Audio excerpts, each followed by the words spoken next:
and I definitely don't give a fuck what Dan Hardy thinks, you know? Dan Hardy's a guy that was mistreating a woman who worked here, and that's why he was fired. So obviously, he's bitter, and I'm assuming that's why he would say something like that. But then when you've got a couple of people in the biggest organization in the world that are gunning for you, trying to do everything they can to shut you down, it gets fucking annoying. Yeah, it does. It does.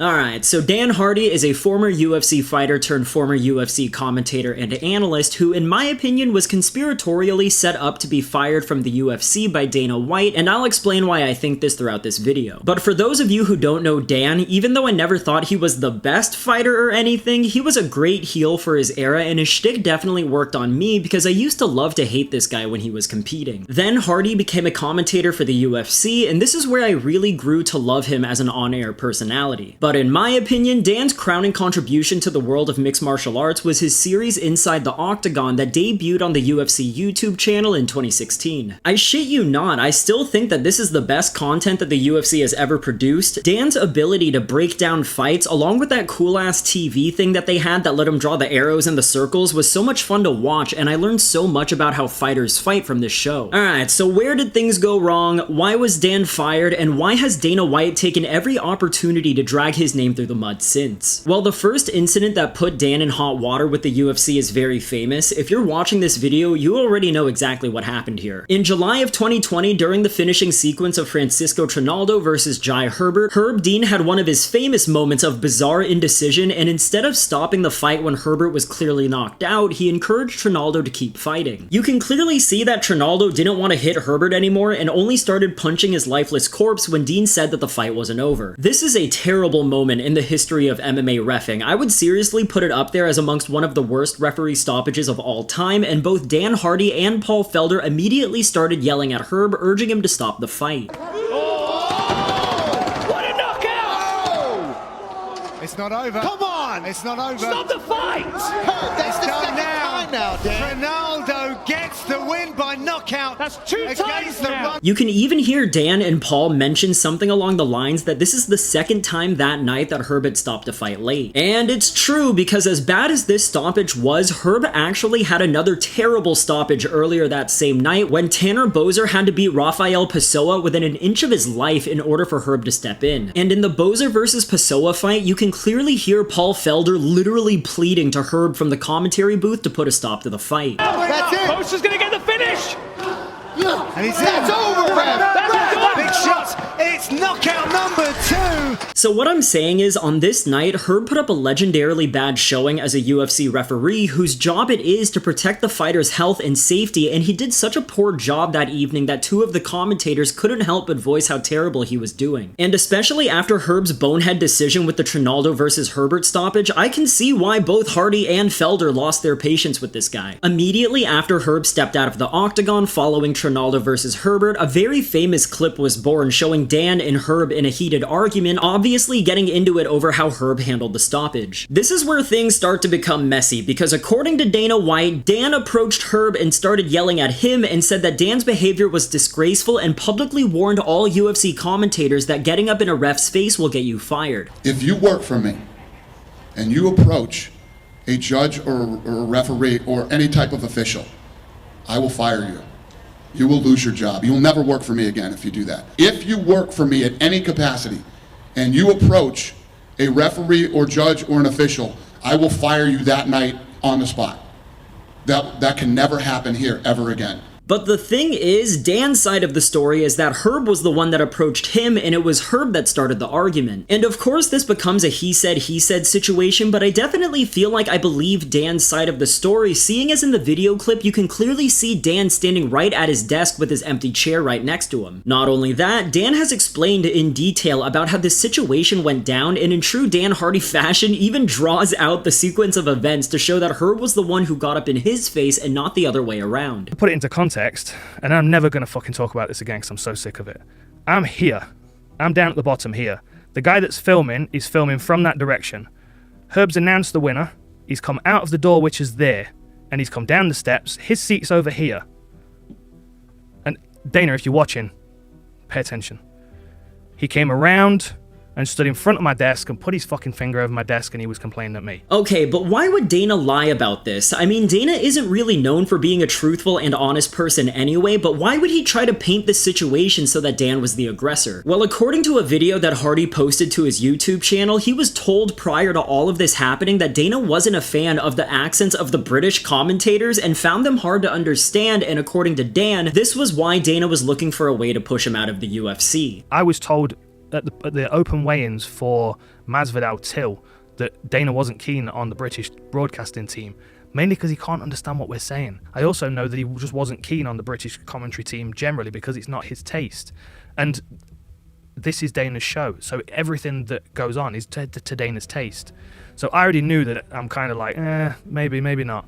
Do I believe this entirely? I'm not too sure. I mean, Dana can be a really petty person, but to get rid of Dan, who has put in so much work for the UFC solely over something as superficial as his British accent, kind of seems excessive even for Dana's standards. However, something that Dan also mentions in this video is that he didn't really fit in within the company and he wasn't buddy-buddy with the UFC executives. Dan brings up an incident where he walked in on a conversation where some UFC head honchos were rating the hotness of female fighters and tried to reel him into it. I remember one of my last events I worked, I was sitting around a table with a bunch of people that were all, matchmakers and executives and stuff, and they were talking about all the female fighters on the roster and how they rate them, how they score them amongst one another, not for any technical or athletic or, MMA endeavor, just basically purely based on how they looked.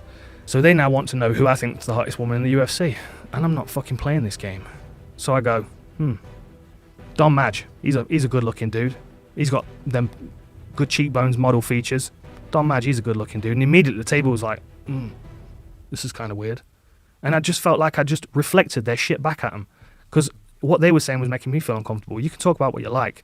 I didn't want to be part of that conversation. Now, this is where I definitely see the root of the problem, and I have a much easier time believing that Dana and his boys wanted Dan gone because they thought he wasn't a company man and perhaps just a general square. And honestly, just thinking back to some previous commentators that the UFC has released in the past, namely Jimmy Smith and Robin Black, I can definitely see how those two guys might not have fit in when it comes to the corporate environment of the UFC, and they were let go over it. I mean, Jimmy Smith was definitely more corporate than Robin, but he was a pretty bullshito, honor, respect sort of guy who bowed every time he stepped in and out of the octagon to do interviews. And then Robin Black for sure was a bit of a square peg in a round hole who never really felt like a good fit in the UFC in my opinion. Don't get me wrong, I like Robin and I think he's pretty good at what he does, but come on, he was just way too flamboyant and eccentric even when he was on camera, so it makes sense to me why the UFC got rid of him. So with all this being said, even though I do believe what Dan says that Dana didn't love his British accent or whatever, I do get the feeling that Dan's punk rock, rebel, anti-establishment personality is probably the real reason why Dana and co wanted him out of the picture. And according to Dan, the UFC probably knew that they couldn't fire him over getting into an argument with Herb Dean in and of itself, but it was a good start, and in hindsight he suspects that they were looking for another opportunity down the line to get rid of him for good. And unfortunately for Dan, he gave the UFC exactly what he thinks they wanted when 6 months after the Herb Dean incident on January 17th, 2021, Dan by all accounts got into another heated argument, this time with a female employee who has worked at the UFC for years. Dan has said that he's worked with this woman for over a decade, both while he was a fighter and as a commentator/analyst. And apparently this mysterious, nameless woman is in charge of setting up media opportunities for UFC fighters, and in Dan's own words, she was never good at her job, and he's even heard several different people complain about her work performance, but no one's ever said anything publicly for fear of losing their press passes. It was a colleague of mine that I had known I'd been working with as a fighter and as an ambassador for the UFC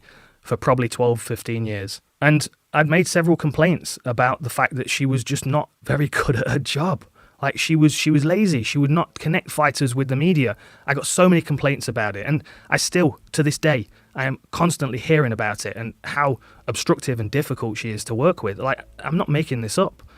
Like, people know this. There's a lot of people listening right now who know exactly who this person is, and they could vouch for me, but no one can vouch for me Because if you speak out, then your creds are gone, your media credentials are gone, you don't... Anyways, Dan's side of the story of the incident goes as follows. On January 17th, 2021, Dan was unexpectedly pulled from his regular UFC 257 promotional media duties and was sidelined to being a radio broadcaster for the event instead. If I were in Dan's shoes, I'd definitely take this as a slap in the face, and when he asked this female employee why the change was made, she apparently couldn't give him a straight answer as to why he was effectively demoted, and that's when the argument started. After the argument ends, Dan and the female employee go their separate ways, with Dan going into fighter meetings to conduct interviews. Once the fighter meeting ends, he immediately gets a phone call from a UFC executive who informs him that he's been relieved of all of his duties and they booked him on a flight back home that same night. Dan then says on January 28th he had a phone call with the head of UFC's HR department that lasted all of 10 minutes, and then on February 18th he was notified that he was officially fired from the UFC entirely. Then on March 8th, 2018, which was International Women's Day, the news broke out that Dan had been fired by having, quote, an incident with a female employee. Dan claims that this entire sequence was carefully planned and orchestrated by the UFC so that this news of him having an incident with a lady would make it seem like he was accused of sexual misconduct and would drop on International Women's Day, no less. Hardy also mentions that he sent an apology email to the female employee after the argument for letting his temper get the best of him, but he also brings up a very interesting tidbit of information that further backs up the idea that the UFC might have pushed him out. I did apologize. I sent an email to apologize. I wasn't a great version of myself. I was frustrated, but I had also complained 3 times to 3 different people in the organization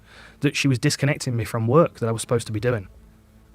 And that all fell on deaf ears. So you're telling me that Dan made 3 separate complaints about this person over her not doing her job properly and no one ever looked into it? Like, guys, I work a corporate job myself, and if someone that I worked with complained about my job performance 3 times, I know for sure that I would at least have some sort of conversation with either my manager or human resources letting me know that people aren't pleased with how I've been doing. But on the flip side, Dan gets into one heated argument with this person because she can't explain to him why he was demoted, which is literally her job to know, and he's fired over it. Like, I don't know what sorts of jobs you guys have, but just putting myself in Dan's shoes here, if I went into work one day and my manager suddenly tells me that I'm going to be doing more menial tasks from now on, and when I ask them why and they hit me with, I don't know, I would be pretty fucking frustrated too. I don't know about you, but to me, this sounds like Dan fell right into the UFC's trap and gave them the reason to fire him that they were looking for. And look, I just want to make it clear here, I do not condone Dan inciting an argument with this lady, especially in the workplace. Honestly, the fact that she's a woman is kinda incidental because you shouldn't be yelling at people that you work with, period, but at the same time, I definitely understand why this guy was upset. The fact that this lady who's in charge of UFC media obligations couldn't tell him why he was removed from his UFC media obligations does sound pretty weird to me. Now, a lot of you guys might be asking, should we really be taking Dan's words at face value over Dana in the UFC's? And of course you're entitled to your opinion on this, but yeah, I do believe Dan's account of the situation over Dana and the UFC's. First of all, I don't view Dan as a liar. He's a lot of things, and he's also not a lot of things, but he just doesn't strike me as dishonest. In fact, it's pretty clear to me that a big reason why Dan was fired is that he can't help but say what's on his mind, even if it's in his own best interest to keep his mouth shut and just play the workplace politics game. Not only that, Dana does seem to be outright lying about the whole Dan got up in Herb Dean's face narrative after the Trinaldo Herbert stoppage, and even though Dan was totally in the wrong for yelling at that UFC employee lady, I just can't help but feel like they set him up to lose his cool, and it worked. And look, to be fair to Dana here, it really does seem like Dan doesn't mesh well in a corporate setting like the UFC. Sure, he was great at his job, but we all know Dana, he only wants company men working for him. That's why I feel like Paul Felder and Daniel Cormier seem to be in the good graces of Dana White, Hunter Campbell, and the other UFC executives because they're willing to and know how to play the game of workplace politics. At the end of the day, I feel like Hardy just has too much of a fighter's personality to really thrive in a major corporation like the UFC, and honestly, I can really see how he maybe openly showed disdain for the white-collar phoniness that's needed to work at a major company, and that rubbed people the wrong way. My point here being, as good as Dan was at his job, and I think he was great, in a massive company like the UFC, sometimes being a good culture fit is more important than job performance. And seeing as Dan is all about like punk rock, psychedelics, free spirit sort of stuff, it really makes sense to me why he felt like he didn't fit in over there. So yeah, if Dana and the UFC actually set Dan up to get fired, which I do think is the case. It's not hard at all for me to understand why they wanted him gone. It's not like you can fire somebody from a corporate setting for not fitting in with the vibes, but you can fire someone if you engineer and manipulate situations to paint somebody as a hostile employee, and I really think that's what happened here with Hardy and the UFC. Alright, that's the video for today. Definitely let me know what you think about Dan Hardy getting ousted from the UFC. Do you think that he walked right into the UFC's trap, or was his firing justified? Are you happy to see Dan gone, or do you miss his presence as a UFC commentator? As always, if you like the video, then like the video, and if you haven't subscribed to the channel yet, please do so. I appreciate you guys for watching, and I'll see you on the next one. Bye.